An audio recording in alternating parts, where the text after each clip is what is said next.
It's Jay the producer. Detroit Drew. Yeah, Detroit Drew. Yeah.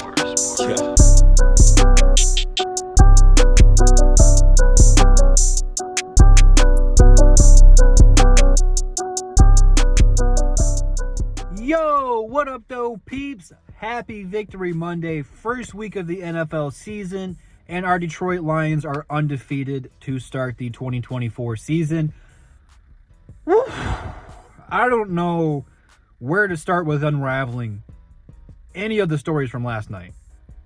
My goodness gracious, what a game to start the season. This is how we're starting the season? Sunday Night Football versus the Rams. Matthew Stafford, Jared Goff, McVay, Dan Campbell. The history, the tension, the betrayal, the trades, the stories don't end. A playoff rematch from last year. It's just first playoff win and forever for the Detroit Lions, playing that team to start the season. Sunday Night Football to get the job done in overtime. Oh my goodness, I'm sure most of you are with me with not knowing what was about to happen from last night. My goodness. Just the second half alone. We'll start there.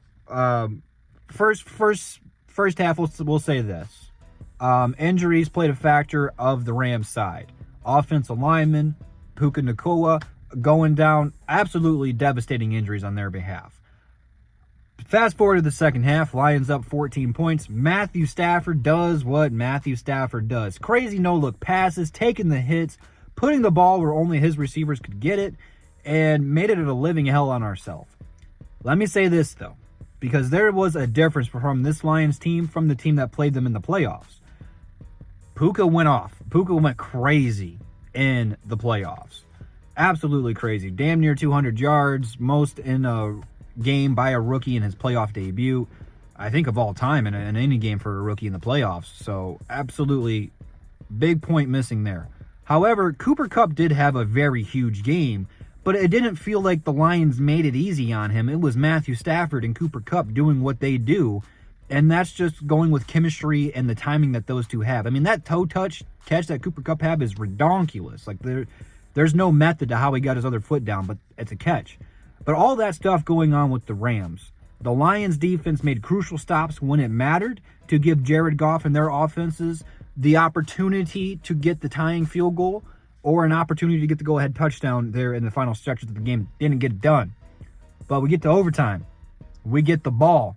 And we just said, we're better than you. We're stronger than you. We're going to run the ball down your throat, and you are going to like it. And there was not a damn thing without Aaron Donald the Rams could have done. They were tired. They were exhausted. This goes back to the first press conference we had with Dan Campbell and saying this very same thing, is we might not be as talented as you, but we are going to outwork you. And that was something you seen last night, was the Detroit Lions outworked the Los Angeles Rams. There was a time in the game where everyone thought the game was over. The Lions were winning. And then the Rams make their comeback, take the lead. Everyone's like, Goff's throwing picks, game's over. May have been the case 2 or 3 years ago, but now with this team is they don't let that stuff faze them. They just shake it off like it never happened, and then with the opportunities they are now presented with, make the most out of them. So I gotta say, man, it wasn't a pretty game. You could definitely tell a lot of the players had some rust, and the chemistry's not all there yet, as we have some new faces and a very young secondary with some rookie corners that got put into some positions maybe necessarily due to being banged up or shorthanded, that I think all in all, minus a few pass interference, they did well. Absolutely well. I'm very optimistic about what this young secondary is going to be doing this season in terms of making big plays. Now, there's going to be some learning curves, and I'm sure there'll be some times they get burnt, but all in all, dude, I think we upgraded some of the most crucial points on our defensive side, and that's pass rush. We are able to run some man-on-man coverages and blitz our linebackers. And Hutchinson, dude, wow. That guy was getting held and tripped and held by the face mask, and it didn't matter, bro. He was just all up in Stafford, and that's crucial. Now it's on, Houston to get healthy, get up in there, and DJ. But Davenport, man, you could definitely feel his presence week 1. That is just crucial because it's like you can't double team Hutch all the time anymore. Just because of the schemes we're throwing out there.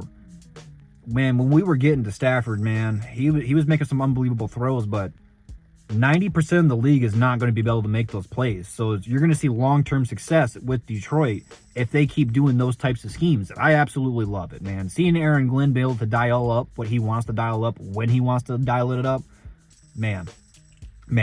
Offense is going to get better. I'm not worried about that in the slightest. Jameson, woo, what a game, bro. What a game.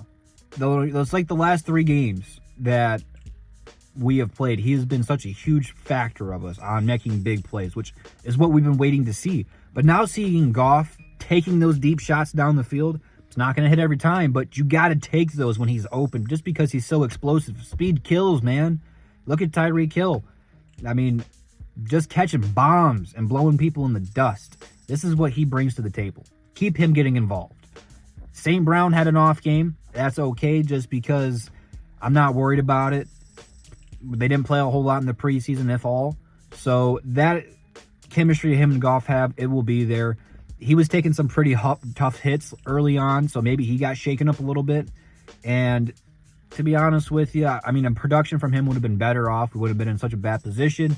But the rest of the team, that's what we're built around, is when that guy doesn't produce, next man's got to step up to get theirs. You know what I mean? So far, I'm loving what I'm seeing from this team. And it's on to week 2. Enjoy the victory Monday. But we're still hungry. This is just the first check of many. 16 more games to go. Let's buckle up. This is going to be fun. You know what I mean? So let me know what your guys' favorite moments from week number 1 were down below in the comments. Instagram, Twitter, follow me there if you guys have not already. And other than that, not much to promote. I'll see you guys in the next one. Oh, that's the bottom line. Because Double D said so. Peace.